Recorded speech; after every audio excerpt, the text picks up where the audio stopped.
List আর ভাষার সম্মান কেউ ছাড়বেন না। ভোটার লিস্ট ইস্যুতে ফের একবার রাজ্যবাসীকে সতর্ক করার চেষ্টা করলেন বাংলার মুখ্যমন্ত্রী মমতা বন্দ্যোপাধ্যায়। বৃহস্পতিবার ঝাড়গ্রামের সভা থেকে মমতা বলেন, কেউ যদি ফর্ম ফিল আপ করতে বলে না জেনে করবেন না, ভোটার লিস্ট থেকে নাম বাদ হয়ে যেতে পারে। এইভাবে এনআরসি নোটিশও ধরিয়ে দেবে, কিন্তু রাজ্য সরকার তা মানবে না বলে আশ্বস্ত করেন মমতা বন্দ্যোপাধ্যায়। কেউ যদি বলে আমাদের এখানে ফর্ম ফিল আপ করুন, আমরা দেব, কোনো না জেনে ফর্ম ফিল আপ করবেন না। আপনার ডিটেলস নিয়ে গিয়ে ভোটার লিস্ট থেকে নাম বাদ দিয়ে দেবে আর নিয়ে বলবে এই নাও এনআরসির নোটিশ নাও। আমরা মানব না। সবার ভোটার লিস্টে যাদের এন্টাইটেল তাদের নাম তুলতে হবে। এটা একটা ডাবল ইঞ্জিন সরকারের চালাকি চলছে, চক্রান্ত। মানুষের নাম বাদ দিয়ে তাদের বাংলাদেশে পাঠিয়ে দেওয়া। বিশ্ব আদিবাসী দিবস উপলক্ষে ঝাড়গ্রামে সভা ছিল মুখ্যমন্ত্রীর। সেখান থেকে ফের একবার ভোটার লিস্ট এনআরসি ইস্যুতে মুখ খোলেন তিনি।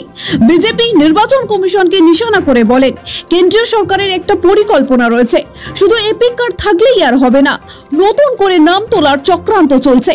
কারণ নিয়ম পাল্টে দিয়েছে, ভোটার লিস্টে নাম আছে কিনা আগে তালিকা দেখলেই হবে না, নতুন করে ক্রস চেক করতে হবে। পরিকল্পনা আছে সেন্ট্রাল গভর্নমেন্টের। আমি সরি, আমার বলা উচিত কিনা আমি জানি না, কিন্তু এত মানুষ আছেন জেনে রাখুন, যারা ভাবছেন আপনার এপিক কার্ড আছে আর কিছু করতে হবে না, নিয়মটা পাল্টে দিয়েছে।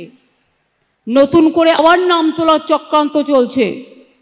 ভোটার লিস্টে নাম আছে কিনা আগের লিস্ট দেখলে হবে না, নতুন ভাবে গিয়ে ক্রস চেক করতে হবে।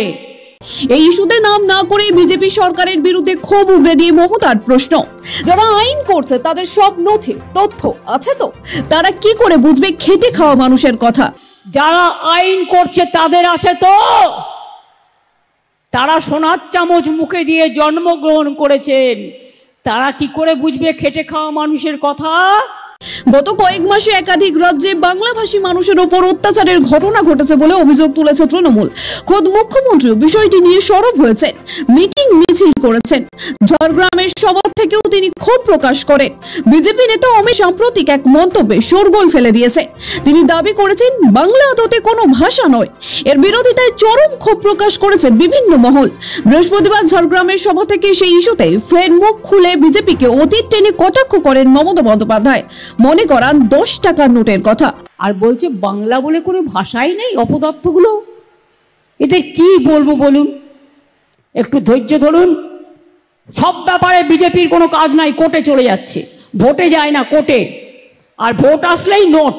1912 সালের 10 টাকার নোট দেখুন, বাংলায় লেখা আছে। আর এই অপদার্থরা আজকে 2025 সালে এসে বলছে বাংলা বলে কোনো ভাষা নেই। মমতা বলেন, বাংলায় কথা বললেই বলা হচ্ছে রোহিঙ্গা। মমতার অভিযোগ, এখন অত্যাচার চলছে আর ভোটের সময় এসে বলবে টাকা নাও ভোট দাও। ইলেকশনের আগে এসে বলবে এই নাও টাকা নাও আর আমাকে ভোট দাও। বল তুমি টাকা দেওয়ার কে?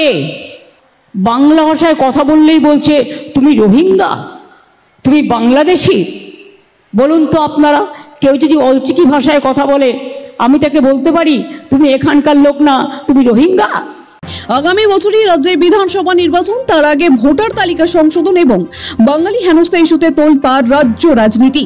আম জনতাকে সতর্ক করে মমতা বন্দ্যোপাধ্যায় পরামর্শ দেন, সব দেবেন নিজের ঠিকানা ভাষা, কিন্তু অস্তিত্ব দেবেন না, তাহলে সব চলে যাবে।